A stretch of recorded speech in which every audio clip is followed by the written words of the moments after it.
Olá, bom dia a todos, bom dia Rio Grande do Sul, 11 horas e 35 minutos, quinta-feira, 19 de setembro. Vamos aos destaques de hoje. Preso o agente penitenciário que agrediu a mulher na frente do próprio filho. Isso aconteceu na região central aqui do estado. E a covardia foi flagrada por câmeras de segurança. Na Serra, o homem é ferido a tiros por engano. Foram 9 disparos. A polícia disse que o alvo de uma facção era, na verdade, um familiar da vítima. Jovem de 26 anos morre atropelado em Viamão. Foi agora de manhã. Um carro capotou e caiu sobre uma parada de ônibus. A polícia investiga se houve negligência médica no caso da morte de uma mulher de 31 anos num hospital de Pelotas. Depois de um acidente, ela esperou uma semana por um leito de UTI e não resistiu. E na semana Farroupilha, que tal contar a história do Rio Grande do Sul através da gastronomia? Você vai ver daqui a pouco. O SBT Rio Grande, a sua companhia na hora do almoço, já está no ar.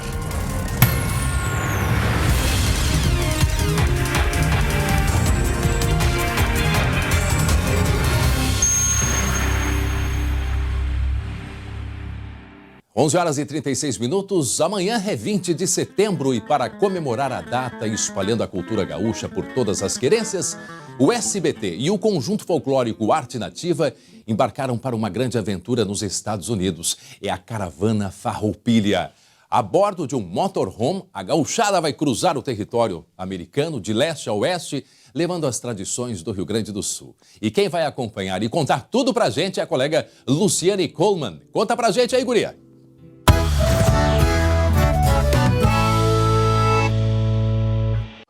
O tradicionalismo gaúcho vai invadir os Estados Unidos. O Conjunto Folclórico Arte Nativa de Viamão se prepara para cruzar o continente americano durante os festejos do 20 de setembro, levando muita dança e boa música.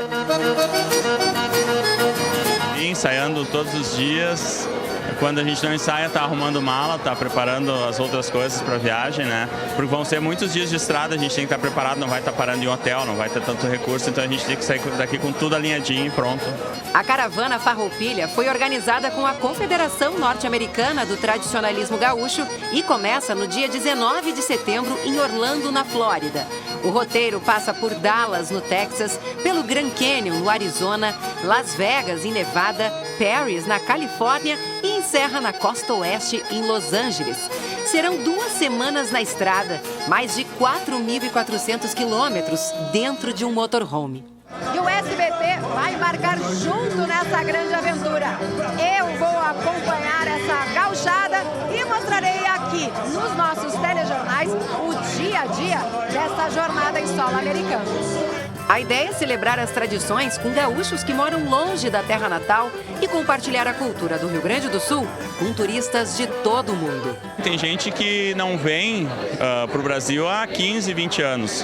E até 2017, quando foi a primeira vez que nós fomos, eles não tinham nunca mais visto um baile bem gaúcho, ao vivo, uma dança tradicional, né? Então, para nós foi, acho que tão emocionante quanto para eles, assim, né? A gente se sente em casa lá.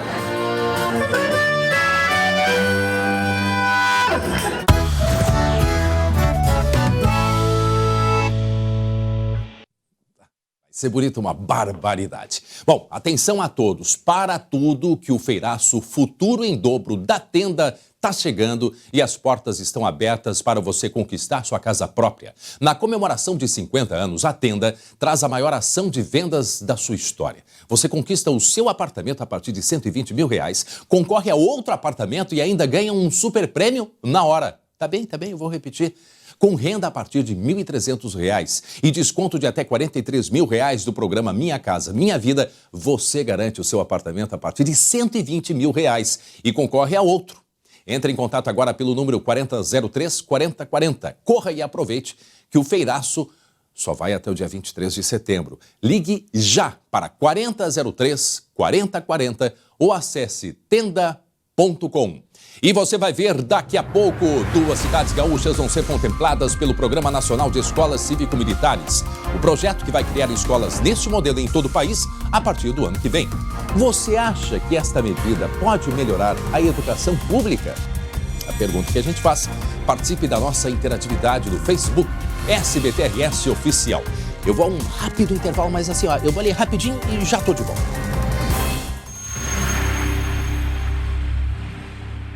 Já estamos de volta com o SBT Rio Grande, 11h44, 19 graus é a temperatura e a gente vai mostrar daqui a pouco para você que foi preso um agente penitenciário, repito, agente penitenciário, que agrediu a mulher na frente do próprio filho, isso foi na região central aqui do estado.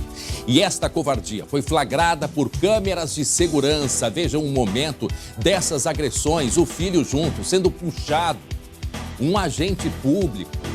O que ele faz em casa, a gente vai imaginar o que ele não deve fazer, então, na cadeia. Sei que a gente pode fazer essa associação, mas naturalmente se faz. Isto não é um comportamento. Mais um caso aí que daqui a pouco, se não é feito nada agora, tem muitos casos que a gente sabe como é que começa e como é que terminam. A violência contra a mulher está cada vez mais evidente e, ao mesmo tempo, os homens estão sendo responsabilizados pelos crimes. E, infelizmente, mais este caso deste agente penitenciário flagrado aí pelas câmeras de segurança. E não é a primeira vez, não é a primeira vez que isso acontece. Mas olha, violento, com agressões na frente de uma criança de 3 anos. Eu fico imaginando o que significa isso dentro da cabecinha de uma criança. Vendo toda essa reação, essa ação do pai, o sofrimento da mãe, sem ter o que fazer, porque com a brutalidade, ele assumiu, ele foi ouvido pela polícia sim, assumiu que ficou com ciúmes e que aí ele resolveu agredir a mulher. Mais um caso de ciúmes, né? Aquelas coisas que às vezes não tem nem motivo. Passa um homem por perto, já fica louco, já fica louco. Em seguida a gente vai trazer mais detalhes, isso que aconteceu na região da fronteira aqui no Rio Grande do Sul. E nós vamos mostrar daqui a pouco também as cenas lamentáveis depois da final da Copa do Brasil, no estádio Beira-Rio, aqui em Porto Alegre. Se a gente traz todas essas informações, lamentamos profundamente que isso tenha acontecido, né? Faz parte do jogo, ganhar e perder, literalmente faz parte do jogo. Agora, ter essa selvageria, ver o que aconteceu, pessoas feridas, machucadas, tentaram colocar fogo por causa de uma partida de futebol, porque o Inter não foi campeão. Mas espera aí só um pouquinho, e a história do time, a história do Internacional, isso não é exemplo que se dê em hipótese alguma. Lamentamos que isso tenha acontecido. A Débora de Oliveira em seguida, né, vai trazer para a gente as informações do que aconteceu. Isso chamou, obviamente, que acabou chamando mais atenção do que a própria derrota do Colorado. Claro que se lamenta, queríamos que o Internacional tivesse chegado até a final desse momento de tanta expectativa. Recorde de público, mais de 50 mil pessoas dentro do estádio Beira-Rio. E esta confusão toda, esta praça de guerra do lado de fora, porque o Internacional perdeu a partida. Em seguida a gente traz outros detalhes e informações. Agora 11h47.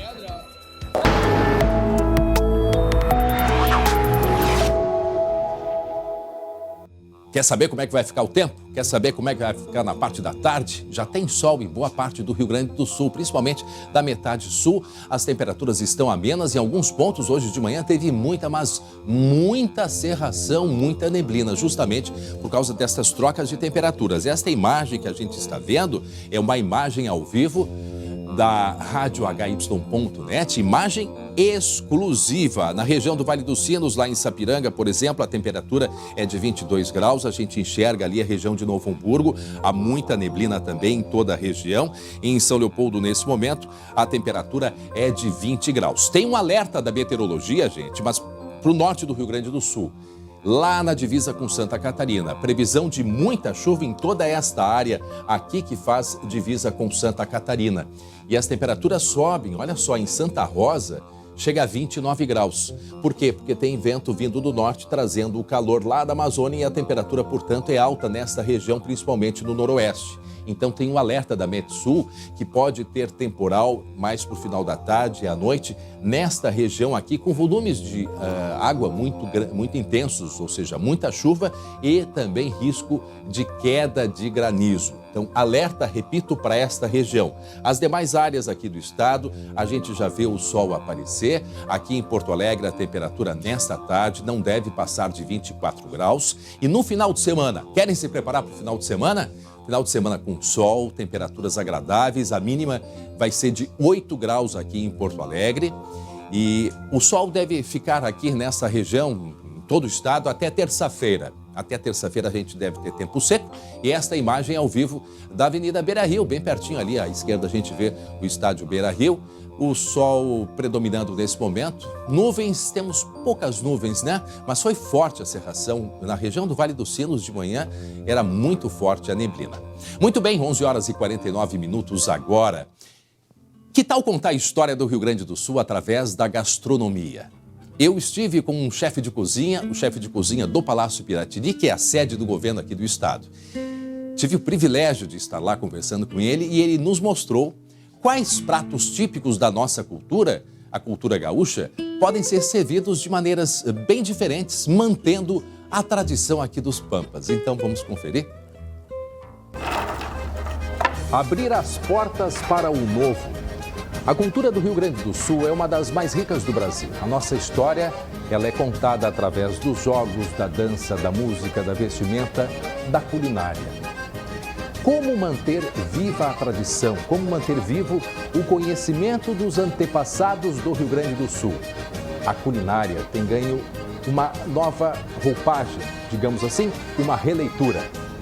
Há 8 anos, um grupo de pesquisa vem buscando resgatar toda essa história da comida gaúcha e apresentá-la de uma maneira diferente. Por isso, eu tenho a honra de conversar com um desses pesquisadores, chefe de cozinha, trabalha no Palácio Piratini e vai nos contar um pouquinho como manter a tradição da comida gaúcha. Muito obrigado, Éder Monteiro, por poder compartilhar com a gente dessa tua experiência. Um orgulho a gente estar no coração do Rio Grande, Palácio Piratini, e ter essa oportunidade de, aqui do Galpão Crioulo, de ver essa experiência culinária, cultural contigo. A gente agradece muito essa oportunidade. Dos nossos telespectadores internautas do SBT vão ter esse privilégio. Então, vamos parar de papo e vamos para a cozinha? Vamos lá. Viemos aqui para mostrar que nós vamos controlar aqui como um tropeiro fazia, né? Só que nós estamos representando aqui um pouco mais alto, esse fogo seria no chão, né? E nós vamos representar aqui, depois nós vamos lá para a cozinha e lá nós vamos... Na cozinha do Palácio. Lá na cozinha do Palácio. Então nós vamos fazer o carreteiro de charque, vamos fazer também um ensopado de jundiá e uma traíra frita só na farinha de mandioca. Começando o preparo do carreteiro para nós, o base do carreteiro seria o charque, cebola, alho e arroz. A gente tem essa tradição que é só a carne de gado, mas na verdade é o gado, as aves muito fortes, o peixe é muito forte também. Eles costumam não aparecer, né? Mas se nós pensarmos assim da facilidade, ou naquela época qualquer sangue que tu chegasse, tu tinha peixe. Enquanto o carreteiro fica agora com o arroz fervendo, a gente vai fazer o que com aquele peixe ali? Vamos fazer um ensopado de jundiá. Ensopado de jundiá, que é um peixe... É um peixe de cor. Uhum. Então, é os peixes mais comuns da nossa cultura, né? Vamos fazer a base da cozinha gaúcha, alho, cebola, depois nós vamos entrar com a batatinha. A gente vai fritar alho e cebola, depois vai colocar a batata inglesa para dar uma refogada. Vamos dar uma refogada para acentuar o sabor dela. Agora, André, nós vamos fazer o nosso filé de traíra e agora eu vou precisar da tua ajuda. Vamos passar ela na farinha de mandioca e já vamos para a fritadeira. Estamos com 3 tradicionais pratos gaúchos feitos no campo. Este aqui, Monteiro? Ensopado de jundiá. O ensopado de jundiá. Aqui. A traíra frita com pão lombo de chiru. Pão lombo de chiru, foi feito dentro da panela. E aqui o tradicional carreteiro. A gente pode apresentá-los de uma maneira diferente para oferecer a nossa cultura, né, a culinária da nossa cultura para esses visitantes? Exato, isso que nós vamos fazer agora na cozinha, que é o que nós fizemos nos eventos aqui no Palácio. Então, aqui do Galpão Crioulo, no Palácio Piratini, nós vamos até a cozinha principal e lá vamos mostrar os mesmos pratos de uma maneira diferente. Vamos lá? Vamos lá.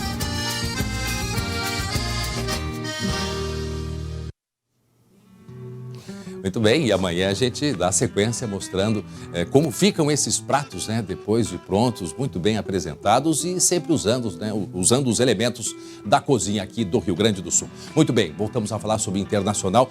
O Inter não conseguiu reverter a vantagem do Atlético. Débora de Oliveira voltou a perder o Internacional, né, dentro do estádio, deixou escapar o título. Antes eu fiquei tão incomodado com aquela confusão, eu falei em próxima fase. Não, a próxima fase seria pegar a taça na mão. Infelizmente não conseguiu agora chegar àquele ponto também não dá. Oi, tudo Eu não bom? devia te dar oi, né? Porque depois daquela comilança ali que tu foi e não me levou de novo, tu me deixa fora das boca boa, eu devia também estar de mal contigo. Eu tava no Paraná, acho que tava Falar nisso, viajando. hoje assim, eu não gostei muito da tua roupa, hein? Não? Tem total Atlético, total Furacão hoje. Não, A combinação era que se o Inter fosse campeão. Não, mas olha só, o vermelho é para manter a força aí dos nossos times aqui do estado, manter o apoio. Isso aí. Faz parte do jogo, ora. Quando não vence, tem que se orgulhar também. Não torce da escolha, da paixão de uma vida toda. Não dá para fazer aquela confusão que fizeram. É verdade, não concordo também. Agora, André, ontem tinha tudo, né, para ser uma noite inesquecível.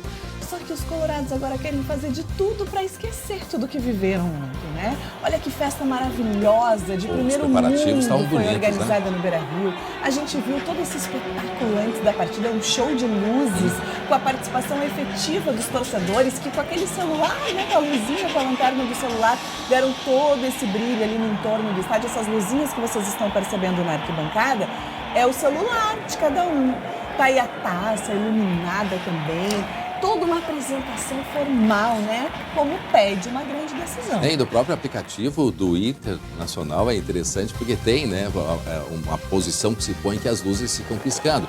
Então o cenário todo estava pronto para essa grande festa, público recorde, mais de 50 mil pessoas. Mais de 50 mil. E olha só o que foi as ruas de fogo. A gente sabe que todo esse espetáculo de luzes aí, os sinalizadores, que já é tradicional, né, para o torcedor colorado e que tem se reforçado desde o jogo contra o Cruzeiro, foi mais uma vez uma mostra de que o torcedor estava acreditando na reversão. Só que dentro de campo tinha um Atlético, né, que soube fechar todos os espaços do Inter, soube buscar com cautela chegar ao ataque novamente, encontrar o gol. A gente está vendo aí o primeiro gol, daí o Inter já ficou nervoso, fez esse gol chorado aí com o Nico Lopes, um gol que não queria entrar. E aí sofreu 2-1. E teve, Débora, a questão do D'Alessandro, né? Joga, não joga, aquela questão, a parte psicológica da presença do D'Alessandro em campo. Acho que essa é uma dependência muito forte. Eu acho que mais do que a presença do D'Alessandro, a D'Alessandro dependência, André, é a dependência de um camisa 10, de um articulador, né? O Inter sabe que o D'Alessandro está com os dias contados no futebol. Ele mesmo já anunciou esses dias que está se aposentando, que não deve renovar contrato. E até agora, o Inter não buscou uma alternativa para um jogador dessa função, dessa posição, e que possa abastecer os jogadores de ataque. Não adianta tu ter referências no ataque, por exemplo, o Guerreiro é um deles, e tu não abastecer esse jogador, deixar ele isolado lá na frente, né? Fez muita falta o D'Alessandro? Fez, mas fez principalmente um jogador com as características do D'Alessandro. O Inter não terá o D'Alessandro para sempre e precisa, né, encontrar uma alternativa para essa peça que é tão importante no time. Você mostrou antes cenas que a gente não gostaria de estar mostrando, né? Cenas que a gente se envergonha, inclusive. E o Glauco tá lá na redação, tem mais detalhes, né, Glauco? A gente que acompanha o futebol há tanto tempo, sempre tá falando para que o torcedor se conscientize, né, das atitudes deles. E mesmo assim a gente tem que trazer esse tipo de notícia. Infelizmente, né, Débora? Bom dia para você, bom dia para o André, a todos. Olha, aquela história de dar um tiro no pé, viu? Porque estão jogando contra o patrimônio do próprio clube, do próprio Internacional. A gente viu essas imagens lamentáveis após a partida de ontem. A confusão começou próximo ao portão 7, na saída dos torcedores. Um grupo começou a quebrar vidros e derrubar os gradis. Depois, os torcedores chegaram a colocar fogo no banner com o número do portão de acesso ao estádio. E fora dele, um bar que fica no entorno também foi alvo dos baderneiros. O depósito de bebidas teve vidros quebrados. A confusão se espalhou por ruas perto do Beira-Rio. Torcedores brigaram na calçada em frente a uma padaria na Rua Silveira e também na Cidade Baixa. A Polícia Civil registrou ocorrências por agressão, furto de celular e desacato a policiais militares. Eu fico imaginando quando eu fico bravo, se eu chego em casa e começo a quebrar o vidro da minha casa, a quebrar a porta. É mais ou menos isso, torcedor quebrando a sua própria casa, né? Que ruim. É mesmo, é mais ou menos isso mesmo. O torcedor quebrando o próprio patrimônio, é o Inter que vai ter que desembolsar, é com o dinheiro do sócio, é com o dinheiro do clube, que eles vão ter que corrigir tudo isso que foi ontem, né, quebrado e tocado e colocado fogo, em risco, né? Quantas pessoas ali em risco? Tinha crianças, tinha, né, famílias que estavam ali para assistir o jogo, todo mundo estava triste. Estava triste. importante, mas isso não significa que a gente tem que reagir dessa maneira quando a gente sai derrotado de algumas situações. Na vida a gente perde, no futebol a gente perde. Então, assim, a gente tem que ter um controle maior das nossas emoções, né? Senão nós vamos crescer pessoas frustradas e eternos infelizes, porque não vai ser sempre que a gente vai ter sim na nossa vida, não vai ser sempre que a gente vai sair exaltado e ter êxito nas nossas buscas pelas nossas conquistas. E aí, vamos agir como? De forma desequilibrada? Não dá. E um outro risco, André, depois do jogo, muita gente fica preso no engarrafamento, né, no trânsito e tal. E ali no entorno do estádio, as pessoas estavam registrando assaltos. Ouviu falar em arrastão, é isso? Arrastão, exatamente. As pessoas tinham indivíduos armados que batiam nos vidros dos carros exigindo celulares, dinheiro, carteira, enfim, no entorno ali de quem estava saindo do estádio e preso no congestionamento, que a gente sabe que é natural e que fica realmente ali à mercê de quem quiser chegar e se aproximar, porque a Brigada Militar não consegue dar conta de um contingente tão grande de pessoas. Daqui a pouquinho no SBT Esporte nós vamos trazer, né, claro, tudo que aconteceu dentro de campo, a repercussão com o Inter, como avaliou, né, esse tropeço dentro de casa diante de tantos torcedores. Nós vivemos a decisão ao lado dos colorados com o nosso torcedor símbolo da arquibancada, que é o Marcinho Black. E principalmente vamos avaliar o porquê de o Inter não receber a medalha de prata junto ali na cerimônia, no protocolo, né? Já é a segunda competição que o Inter faz isso, de não receber a taça e a medalha de segundo lugar junto com o campeão. A gente vai entender por quê. E, obviamente, o Inter queria ser campeão, a torcida queria que fosse campeão. Agora, o Inter está numa posição privilegiada. Eram quantas equipes? 50? São cerca de 50? Juntando todas as fases. Sim. Juntando todas as fases e ficou na segunda posição. Quer dizer, é tão ruim esse resultado? Tem quase 30 milhões no bolso, tá, André? Ah, então. A gente consome. Ó, e tem os memes, viu? Porque eu sei que a sacanagem rolou solta. O pessoal da flauta, assim, ó, fez a festa de plantão durante a madrugada. E claro que a gente também vai compartilhar tudo isso, porque aqui a gente tem que dar vez e voz para todos os lados das torcidas, né? Agora um recadinho para você, que uma das grandes lições que nós aprendemos na vida é que é preciso investir com segurança para garantir um futuro tranquilo e assim poder aproveitar cada conquista. E nessa hora a gente lembra que uma das possibilidades são os consórcios. E se você pesquisar, vai descobrir que consórcio é, na verdade, uma reunião de pessoas em um grupo com o mesmo objetivo, que é adquirir um bem. Simples assim. E se tudo for administrado por uma empresa sólida como o consórcio Servopa, que cobra apenas uma taxa fixa de administração do grupo e que é infinitamente menor do que as bancárias, você ainda vai economizar com segurança.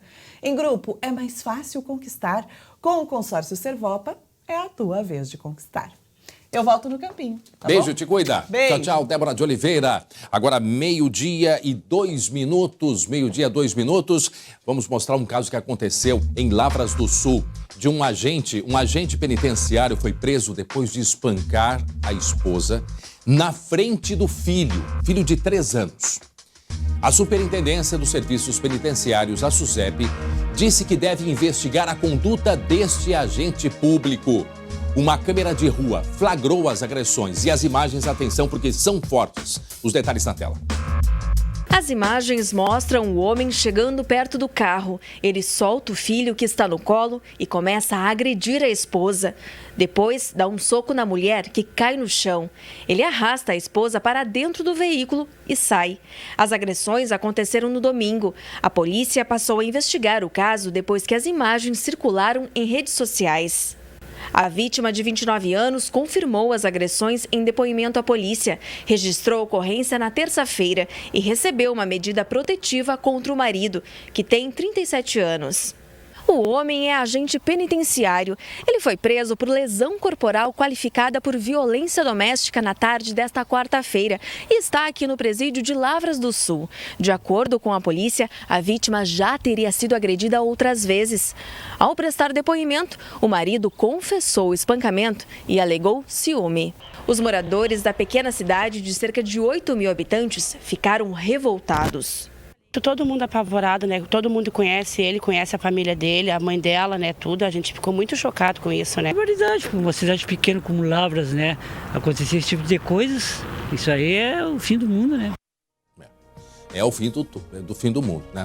Nos tempos, nos dias de hoje, ainda esse tipo de violência, a violência contra a mulher.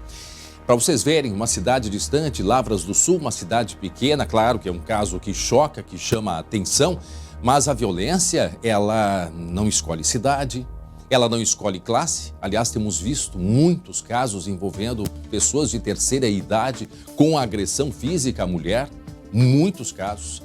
E esse caso específico aí, que envolve um agente, né, um agente público, um agente penitenciário, aí vai ter aquele que vai dizer, mas é uma pessoa que pode estar enfrentando problemas de pressão, né, vive do trabalho. Bom, aí tu vai te tratar, tu não vai resolver a questão dentro de casa desta maneira.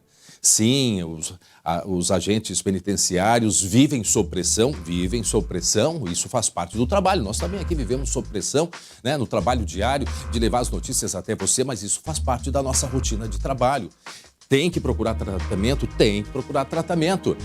Porque ficou com ciúmes. Olha, mas porque ficou com ciúmes vai partir para cima da mulher e sendo violento com a criança, como a gente vê naquela imagem ali de novo. Isso tudo na frente do filho de 3 anos de idade, jogada no chão, como a gente está observando. Aí nessa imagem são as câmeras que flagraram. E se não tivessem sido flagradas, quem sabe essa história teria passado em branco. Porque, infelizmente, muitas mulheres vão atrás de ajuda. A Lei Maria da Penha é uma lei muito bem feita. Só que, infelizmente, ela é muito bem feita no papel. Na prática, ela não funciona como deveria funcionar. Não há condições estruturais para que se dê o atendimento a que se propõe a Lei Maria da Penha. Aí, esse caso, olha o que diz a frase ali embaixo. Mulher disse que já foi agredida outras vezes. Ou seja, não foi uma, não foi 2, não foi 3. Ainda bem que uma câmera flagrou e que esse caso tomou a repercussão necessária e que vai ter que ser dado um basta a partir de agora. Não há mais condições para isso das mulheres viverem o que vivem, porque muitas são agredidas, vão até a polícia e se assustam com toda aquela necessidade de registro policial, com toda aquela cena que elas se deparam do compromisso de ter que fazer um registro contra, muitas vezes, o pai do próprio filho, e aí elas se assustam. Aí o marido vai, me arrependi, não faz isso, vamos estragar nossa vida, né? O que vai ser dos nossos filhos? E aí a mulher desiste. Aí no dia seguinte aí vai lá e bate de novo. E é assim que vai acontecendo, é 1, é 2, é 3, o final a gente sabe. Quantos feminicídios nós temos mostrado nos últimos tempos? Olha, só no último mês, de 5 a 6 feminicídios a gente tem mostrado e mostrou aqui no SBT. Fora outros casos que a gente acaba que nem fica sabendo. Então, infelizmente, estes casos de violência contra a mulher têm sido muito comuns. São casos que vêm crescendo, não é só aqui no Rio Grande do Sul, mas no Brasil inteiro. E, portanto, a gente tem que olhar, sim, com mais atenção e ter iniciativas como se tem aqui em Porto Alegre, por exemplo, de pegar esses homens que batem nas mulheres e começar a dar um tratamento para eles, começar a conversar. E isso vem sendo feito, me parece, a gente mostrou aqui uma reportagem, Matheus Dílio, nosso editor-chefe, eu acho que é o Ministério Público aqui em Porto Alegre, né, Matheus? Eu estou pedindo ajuda aqui pelo ponto. O Judiciário tem feito isso aqui em Porto Alegre. Pego esses homens, sentado com eles, conversado, e é isso que tem que acontecer. Parar com essa coisa aí de resolver no tapa, mas o que é isso? Isso já passou. Tem ciúme, gente? A mulher não quer mais, parte para outra. A vida que segue, pelo amor de Deus. Agora, fazer isso e na frente de uma criança de 3 anos, isso não pode ficar assim. 12:08 agora. Um homem foi ferido a balas por engano em Canela, aqui na Serra Gaúcha. O crime aconteceu enquanto que a vítima saía de casa. De acordo com a Polícia Civil, há 5 suspeitos. Entre eles, pelo menos 3 são adolescentes. O colega Marcelo Chemali está ao vivo na cidade, lá em Canela, e traz as informações para a gente. Nesse momento, Marcelo Chemali. Boa tarde, Marcelo. Exatamente, André Har, boa tarde para ti, boa tarde para todos que estão acompanhando o SBT Rio Grande. Olha, a nossa equipe está aqui em frente à delegacia de polícia. Lá ao fundo, André, a Catedral de Pedra, um monumento turístico aqui da cidade, na região central. Agora nós viemos aqui para acompanhar a investigação desses casos. Um caso que aconteceu, uma tentativa de homicídio na última terça-feira. Esse homem que levou 9 tiros e sobreviveu. E um caso anterior que aconteceu no sábado, uma execução, sim, em uma região conflagrada aí pela venda de drogas, no bairro São Lucas, Vila Miná. Fica aqui a 7, 8 quilômetros desse local aqui onde nós estamos agora, na direção a São Francisco de Paula. O que nós pudemos conversar com a comunidade, escolas, mercados, enfim, moradores ali, estão enfrentando um tipo de violência que, olha, não tinham enfrentado ainda aqui nessa região serrana, região turística, viu, André? Essa disputa de facções, disputa do tráfico, criminosos muito bem armados, que estão aí compartilhando os vídeos nas redes sociais, em grupos de WhatsApp, para amedrontar a comunidade. A Polícia Civil não divulga a origem desses vídeos, mas olha, o delegado Vladimir Medeiros, com quem nós conversamos, vamos falar com ele daqui a pouco na reportagem, está aqui desde 2014. O que a polícia diz? Que são sim quadrilhas menores que acabam se associando a facções mais organizadas. Isso é o desafio da polícia, é fazer esse combate, não deixar que essas facções se instalem com efetividade aqui, né? Mas a lei do silêncio, lá no bairro São Lucas, nessa região mais vulnerável, famílias mais humildes, né? Que não são muito divulgadas aqui nessa região, estão mais afastadas, né, André? Diga. Não, me chamou a atenção porque essa violência em Canela, coisa que a gente até não acompanhava, né? Não se percebia essa violência na Serra. A gente mostrou o caso de Caxias do Sul. Aquele bunker que foi fechado, foi descoberto agora há pouquinho tempo. Quer dizer, de uma maneira ou outra, esses crimes, eles têm algum tipo de ligação. Com certeza, com certeza. Caxias do Sul, infelizmente, por ser a cidade mais populosa da Serra, né, com maior poder aquisitivo, as indústrias, as questões todas da geração de renda e dinheiro, é uma cidade que é uma metrópole, né? Já enfrenta essa questão da criminalidade há mais tempo. Agora, Canela, sinceramente, André, há quase 20 anos que eu acompanho essa questão da segurança pública, é uma das primeiras vezes que eu vejo facção e territórios demarcados. Andamos por ruas onde tem pichações, inscrições de facções criminosas da região metropolitana que já se interiorizaram há mais tempo aqui em Canela. É a primeira vez que eu vejo isso, né? O delegado Vladimir diz que está fazendo o combate efetivo. Quase 100% dos homicídios estão esclarecidos aqui na cidade desde 2014 e o sinal de alerta está aceso, viu? O sinal de alerta está aceso porque a comunidade está com muito medo. As pessoas relataram realmente essa pressão psicológica desses criminosos, onde a lei do silêncio impera. Ninguém quis gravar a entrevista, viu? É mesmo? Poucas pessoas se arriscaram a conversar com a nossa equipe, pouquíssimas pessoas falaram isso. Eu conversei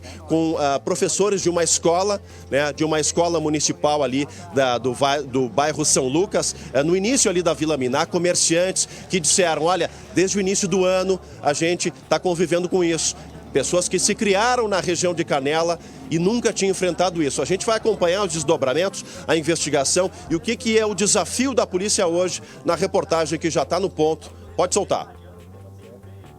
Vai ser daqui a pouco, Marcelo. Vai ser daqui a pouquinho a reportagem. A gente só quis adiantar até por uma questão de... Queríamos saber, atualizar essas informações. A gente está editando e em seguida vamos dar todos os detalhes. Agora é importante isso, chamar a atenção para mais uma cidade do interior. Olha só o que é o poder dos criminosos. E a gente tem esse conhecimento. Os criminosos vão em cidades. Primeiro, onde o policiamento a gente sabe que é pequeno. A polícia, a Brigada Militar, trabalha com a metade do efetivo necessário. Começa por aí. Mostramos dias atrás aquele crime, aquela chacina que aconteceu com 5 mortos aqui em Mostardas. Também é uma região bastante afastada aqui, Porto Alegre, região metropolitana. Ou seja, a polícia não está, a autoridade não está, o crime vai invadindo, vai recrutando, muita gente sem trabalhar, é uma verdade. E essas pessoas são recrutadas muitas vezes, Marcelo. É isso que acontece, né, André? Mostramos ontem ali, fomos até Palmares do Sul e o levantamento que a nossa produção fez ontem, André. Nos últimos 3 anos, sem contar 2019, a chacina de Mostardas, Palmares do Sul, Mostardas, Tavares e São José do Norte concentraram 70 homicídios de 2016 a 2018. Preocupante. Ou seja, números altíssimos, um local realmente onde as facções se instalaram. Aqui há indícios realmente da presença delas e é o desafio da polícia. fazer o combate efetivo, a ordem para esse homicídio do sábado e para essa tentativa de execução da última terça-feira partiu de dentro do sistema penitenciário. O delegado Vladimir Medeiros já nos confirmou isso, ou seja, o modus operandi ele é o mesmo em todas as regiões. E isso que está acontecendo em Canela agora, para nós da reportagem e para essa comunidade aqui turística, acolhedora, de rede hoteleira, de rede gastronômica, ninguém está acostumado com isso por aqui, viu, André? E por isso a polícia está atuando. Daqui a pouco a gente mostra então a reportagem do Marcelo Chemali, direto lá de Canela. Obrigado, Marcelo Chemali. 12h e 14 minutos. Olha só essa história. Vamos a um giro de notícias direto da redação. Um homem esperava o ônibus em Viamão hoje de manhã e teve um acidente. Ele foi atingido por um carro. Estava sentado, estava ali na parada, esperando para poder ir trabalhar e aconteceu essa tragédia, Glauco Paz. Olha, André, o acidente aconteceu por volta das 7h30 da manhã, na parada 42 da RS 040. Sem controle, um Honda Civic capotou e atingiu uma parada de ônibus e a casinha do fiscal da empresa de transporte coletivo. O veículo ficou destruído. Um homem que esperava ônibus na parada foi atingido pelo veículo e morreu no local. O motorista foi socorrido e encaminhado para atendimento. Ele contou aos policiais que houve uma pane no carro. A direção travou e o veículo se descontrolou. A Polícia Civil foi até o local e investiga o caso. O condutor passou por teste do bafômetro que deu negativo. Uma outra pessoa que esperava o ônibus, acompanhada de uma criança, também foi atingida. Mas só que essa pessoa foi encaminhada para atendimento e sem ferimentos graves. A gente está começando, eu acho que é hoje, inclusive, a semana do trânsito, né? Semana de combate a essa violência no trânsito. Eu não sei o que aconteceu com esse cidadão, com esse motorista. Houve um problema na direção, os detalhes só a perícia vai dizer. Agora, este caso nos faz lembrar de várias possibilidades. O que a gente vê acontecendo por aí, por exemplo, Glauco Paz, as pessoas se distraindo ainda no telefone celular. Exatamente. Isso acontece. Um simples toque no rádio, né, André? Tira a atenção e é o suficiente. Exatamente, é o suficiente. Então agora vai ser investigado o que aconteceu. Primeira velocidade. Essa rodovia aí, lá de Viamão, infelizmente é uma rodovia onde todo dia tem algum acidente. É morador, é dono de estabelecimento comercial pedindo mais segurança, pedem mais quebra-molas, pedem mais pardais e seja o que for. E não conseguem porque os motoristas desrespeitam a velocidade. Eu não sei que velocidade ele estava, não sei se estava dentro do limite ou não. Agora, estava numa velocidade suficiente para causar a tragédia que aconteceu nessa parada de ônibus, André, aí. Em se tratando de uma parada de ônibus, foi uma vítima, claro que todo mundo lamenta, mas poderíamos ter mais vítimas. É verdade, a gente noticiou aí, né? Uma criança e uma outra pessoa que estava acompanhando. Daqui a pouco tem que ver se esse ponto de ônibus não tem que ser deslocado, se está numa curva, me pareceu que estava numa curva, não sei, a perícia vai apontar, mas aí uma morte aí nesse acidente agora de manhã. E criminosos roubaram um carro no estacionamento de uma pizzaria em Gravataí. E em seguida eles se perderam e bateram esse carro. O que aconteceu com eles, Glauco? Olha, o caso registrado nesta madrugada, segundo o delegado que investiga o caso, os dois assaltantes são adolescentes. Ao apreender os jovens... Mais um caso de adolescente. Mais um caso, apenas mais um, André. A polícia chegou a um terceiro suspeito, além dos dois adolescentes. Esse terceiro suspeito estava com os adolescentes e ele portava uma arma, só que ele não tinha autorização para esse porte. Por isso, acabou sendo preso também e agora segue a investigação. E sabe-se lá se mais aqueles casos de adolescentes que são recrutados, porque o criminoso ele fica por trás e coordenando, né? Mas aí já ensinando a criminalidade para esses dois adolescentes que foram apreendidos. Um outro caso, está preso o estelionatário que facilitava a obtenção da cidadania italiana. E as vítimas pagavam até 30 mil reais. Isso pagava, né, em euros. Pagava 30 mil reais pelo serviço.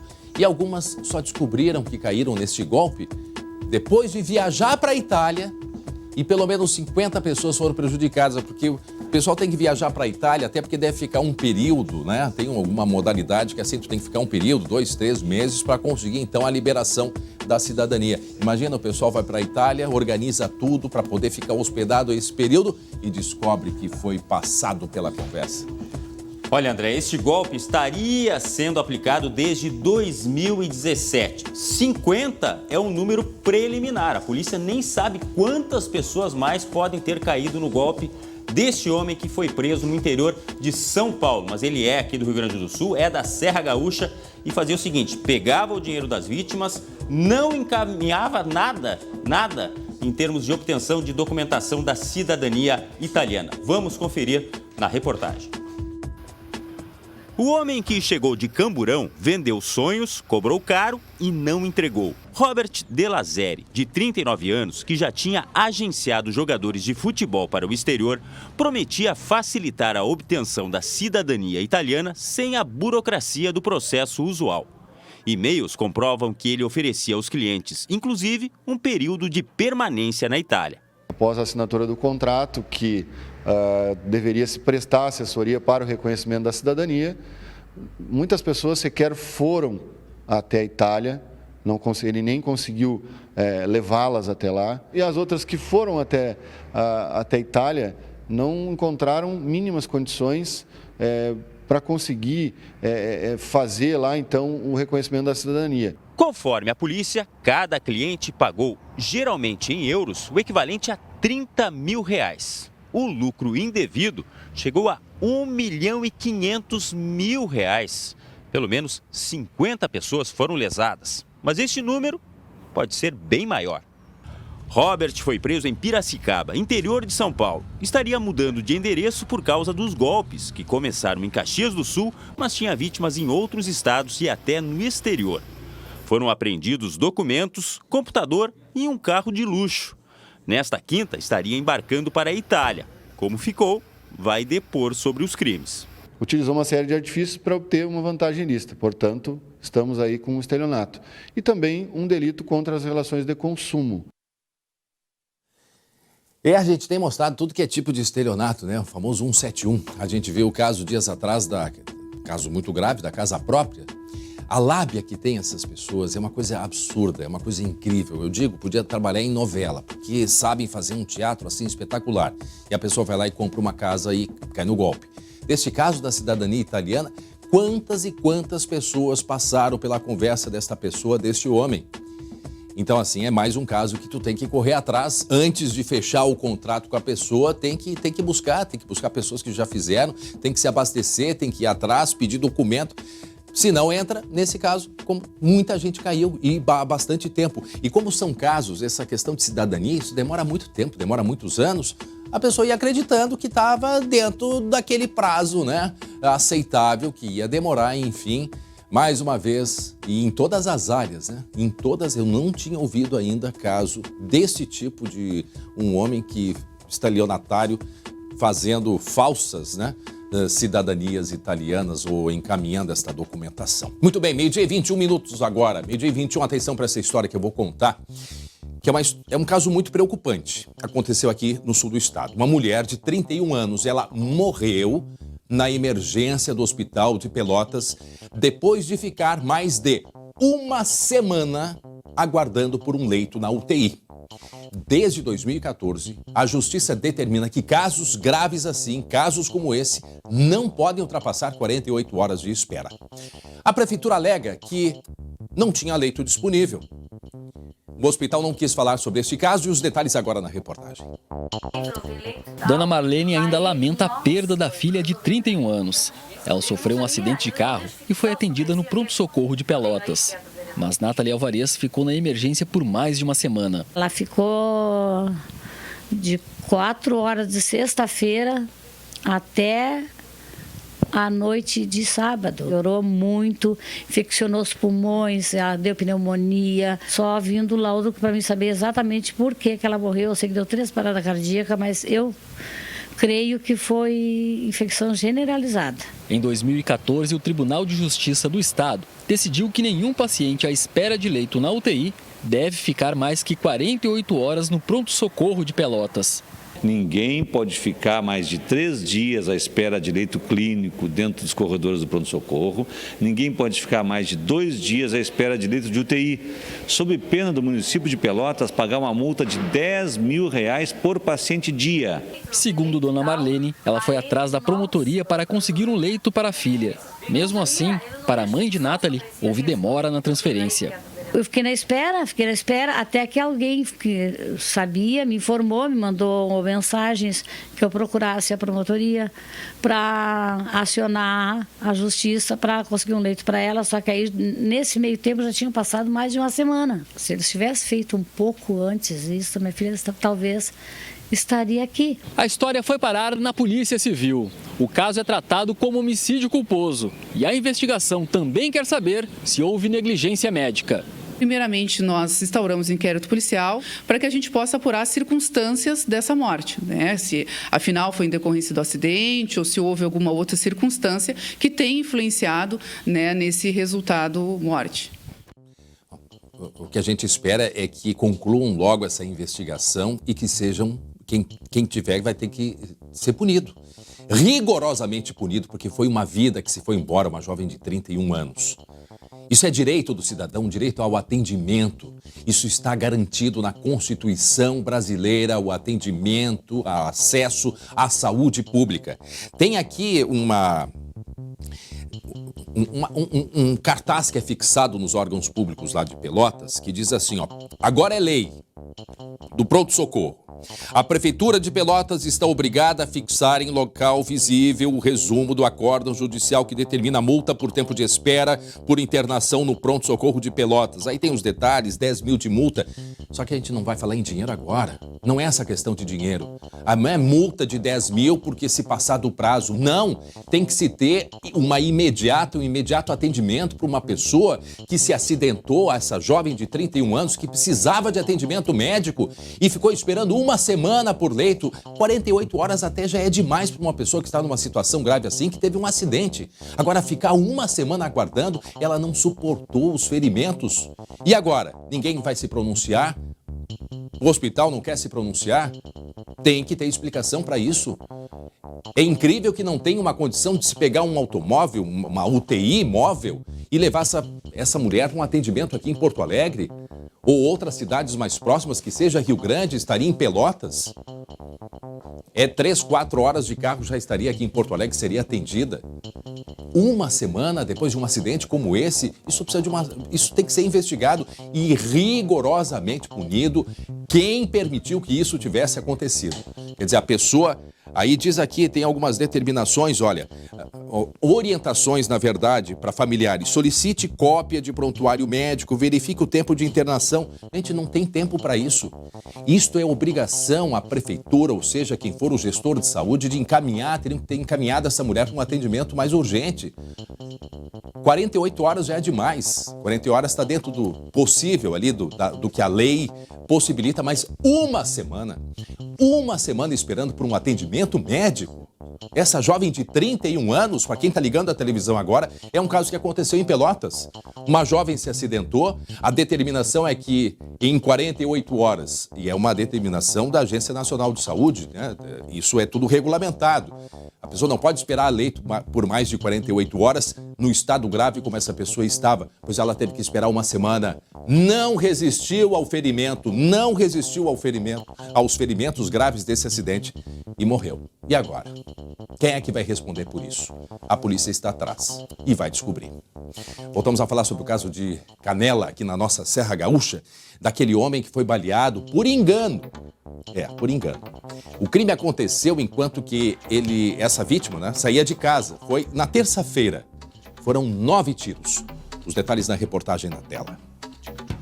Bairro São Lucas, periferia da cidade de Canela, na Serra Gaúcha.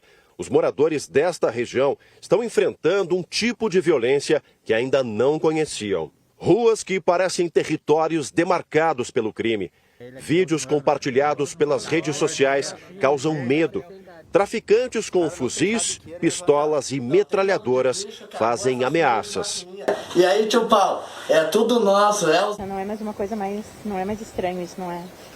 Já está mais normal. A situação aqui da região já está preocupando a vizinhança. Sim. Já não é mais o que era antes, Canela, enfim, em função disso. Antigamente aqui a gente dormia de porta aberta. No último sábado, um homicídio chamou a atenção da polícia. Victor Hugo de Ataídes, de 26 anos, foi executado na Vila Miná, área conflagrada pelo tráfico de drogas. Escolas e comércios da região ficam na linha de fogo dos criminosos. Aqui, a lei do silêncio é a palavra de ordem. Quem fala sobre a disputa vira alvo de ameaças. 3 dias depois, mais um ataque levou a Polícia Civil de novo até o bairro. De acordo com os vizinhos, a vítima, que mora com a família nos fundos deste terreno, chegava em casa na terça-feira à noite quando foi surpreendida pelos bandidos. O homem de 30 anos estacionou o carro neste espaço.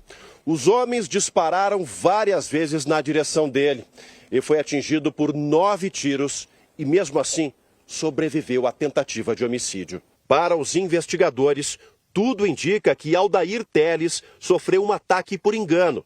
A família dele saiu da residência para se proteger.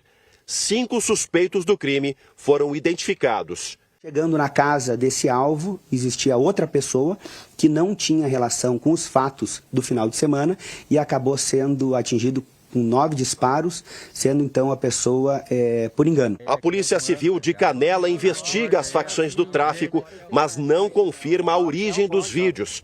De acordo com o delegado, o crime organizado tenta se instalar na região, mas vai receber o devido combate. Não há nenhuma questão para que a comunidade se sinta fragilizada ou com medo. Muito bem, meio-dia 29 minutos. Olha só, mais 2 cidades aqui do estado vão participar do Programa Nacional de Escolas Cívico-Militares. Alvorada e Caxias do Sul. O anúncio foi feito hoje. Bagé já tem um projeto piloto da prefeitura. O SBT conheceu de perto essa escola. A reportagem do Andrei, na tela. O dia começa com os alunos alinhados. Mudou o respeito e a fila, como a gente andava antes, mudou tudo. 6 militares da reserva organizam a disciplina dos cerca de 1.000 alunos da Escola Cívico-Militar São Pedro, em Bagé, no Pampa Gaúcho. Nós vamos passar noções de ordem unida, noções de ética, cidadania, tentar que eles tenham amor pela escola, pelos símbolos nacionais. Eles estão mais centrados. Alguns valores que vieram se perdendo ao longo do tempo estão sendo resgatados. A coordenação da disciplina na entrada, na saída e nos corredores da escola é apenas uma das funções dos instrutores. A ideia é que os militares também conversem com os alunos em encontros nas salas de aula.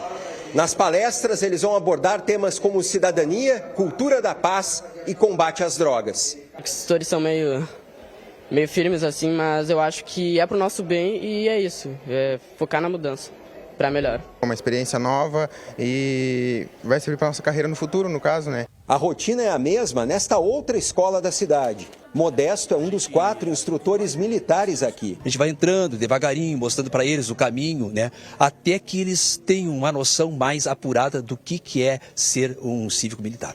As 2 instituições fazem parte do programa de escolas cívico-militares da Prefeitura.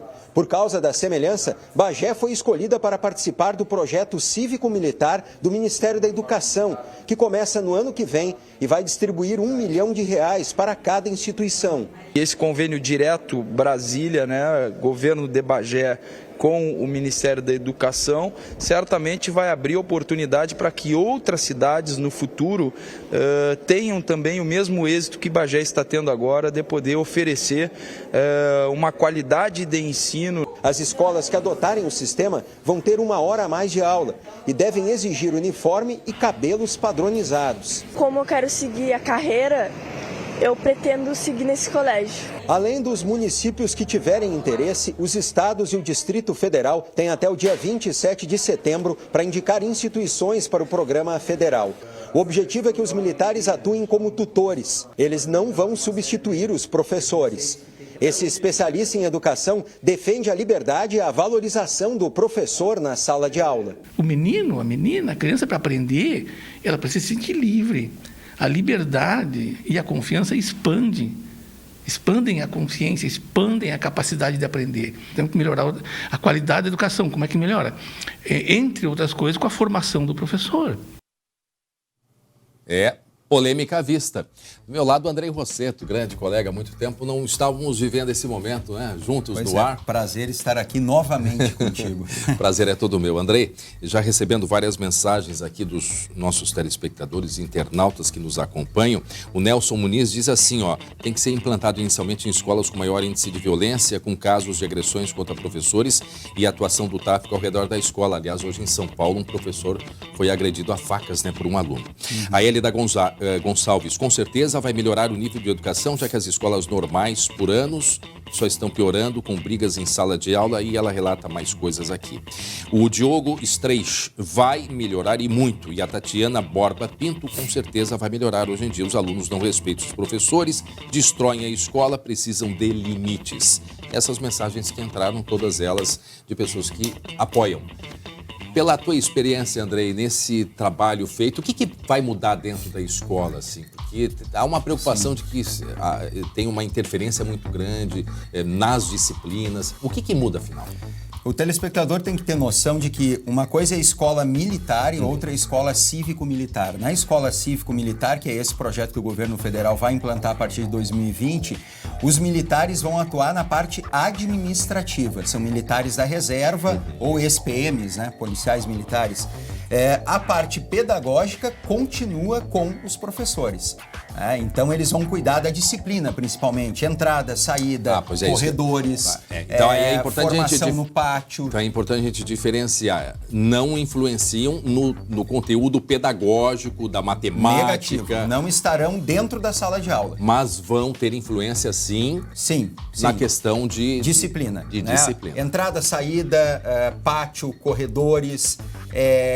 Vai ter, por exemplo, nesse projeto, corte de cabelo, né? Uniformes cívico-militares também, cabelos padronizados. Então eles vão cuidar isso aí. Eles não entram na parte pedagógica. Eles vão dar palestras, como nós mostramos na reportagem, sobre combate às drogas, esse tipo de assunto assim.